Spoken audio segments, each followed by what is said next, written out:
qu'il accumulait depuis la mort de sa femme.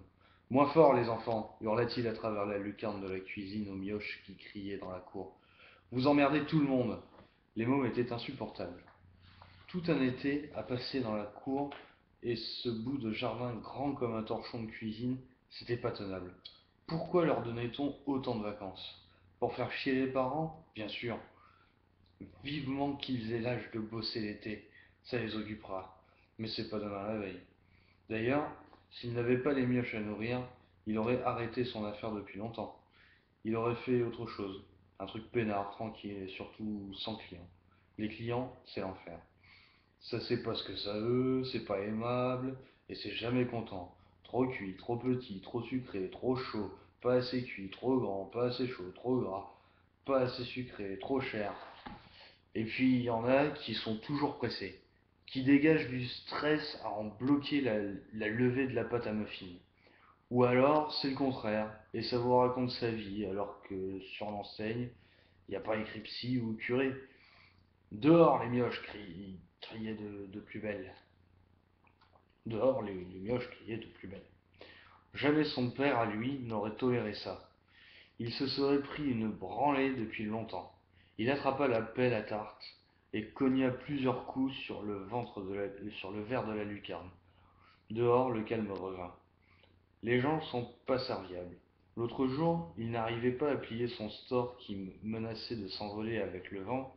Il était là, seul, à lutter contre le machin qui se barrait. Il y avait des gens qui passaient sur le trottoir. Tu crois qu'ils auraient aidé? Que dalle. Chacun roule pour sa pomme, rien à foutre des autres. La porte s'ouvrit sur une jeune femme bien sapée, du genre à dire trop gras. Bonjour, excusez-moi, vous auriez de la monnaie de 20 $? C'est pour le parc-mètre. Gary la regarda et secoua la tête. J'ai pas. C'est pas écrit banquier sur l'enseigne. Faut être ferme tout de suite, sinon après ils abusent. Ils défilent toute la journée et à la fin, vous vous retrouvez comme un con avec que des billets dans la caisse. Gary sortit du four une plaque couverte de muffins fumants et odorants. 10 secondes de plus, maugréa-t-il, et elle me faisait cramer ma fournée. Un homme d'une trentaine d'années entra dans le magasin, souriant, donc louche. Gary fronça les sourcils. Bonjour, lança le gars d'un ton enjoué comme s'il débarquait à une soirée entre amis. Gary fit un signe de tête et attendit. Jack Murphy, dit l'autre, en tendant une carte de visite. Gary lança un coup d'œil oblique à la carte sans la prendre. Jack Murphy, représentant The Chocolate Diamond Factory. Qu'est-ce que vous me voulez? Le sourire du gars se figea, signe qu'il avait peut-être des choses à se reprocher. Rien, rien, se défendit-il en faisant un effort suspect pour garder son sourire. Je viens juste parler avec vous. Gary le dévisagea juste assez longtemps pour faire apparaître une expression sincère. Je suis pas sûr d'être d'humeur. L'autre tout sauta en se forçant à rire, un peu déstabilisé. Les gens, faut les secouer un peu pour savoir ce qu'ils ont dans le bide. Allez, crache ta valda.